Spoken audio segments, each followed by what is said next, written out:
Humans are interesting. Just when we think we have learned everything about our species, something new and exciting pops up that challenges our understanding of how we work. In the case of the Fugate family, however, this is a story that goes back a few hundred years. Let's get into it. If I told you that there was a family of blue people living in a remote area, you might think it's just another urban legend. However, up until the 1960s, this was actually true. Our story begins near the town of Hazard in the US state of Kentucky around the early 1800s. A man by the name of Martin Fugate married a woman named Elizabeth Smith. This would have been an ordinary marriage if it wasn't for the fact that both of them carried a recessive trait for methemoglobinemia. Yes, it took me multiple tries to pronounce that. Anyways, methemoglobinemia is a blood disorder where methemoglobin levels are elevated in the blood. Methemoglobin is a type of hemoglobin. Hemoglobins are what transport oxygen in your blood. The issue with having too much methemoglobin is that oxygen does not bind to it, meaning oxygen is not being transported throughout the blood as well as it would be normally.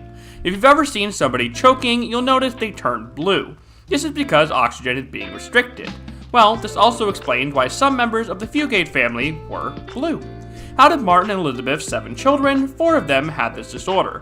With this disorder, if their blood had over 20% methemoglobin, they'd likely have seizures and heart problems, but most of them didn't. In fact, aside from being blue, most of them lived relatively normal lives. The question is, however, if the trait is recessive, wouldn't it go away if one of their children had a child with somebody else who didn't have the trait? Well, yes, except unfortunately, that wasn't the case. The reason the Fugates remained blue is because of inbreeding. In fairness, this inbreeding was an unfortunate byproduct of living in such a remote place where there wasn't that many people. In fact, the area around Hazard didn't even get a railroad until the early 1900s. So for those living in the area, if they met somebody and had kids, chances are that person was probably related to them and that person probably had the trait. This led to the Fugates continuing to be blue. By the 1960s, however, descendants of Martin and Elizabeth were still around and still had the blue. 2 of these people, Patrick and Rachel, were embarrassed by their blue skin since they were aware that it was due to a lineage of incest, so they sought out a cure to this condition. This led them to hematologist Madison Cawein of the University of Kentucky, who treated it with more blue. Well, methylene blue dye to be exact. Oddly enough, this blue dye actually converted the methemoglobin in their blood to normal old hemoglobin, changing their skin from blue to white within minutes. The last descendant of the Fugates to have any hint of blue was Benjamin Stacy, who only had it in his lips and fingertips when cold, but he eventually lost it altogether early on in his life.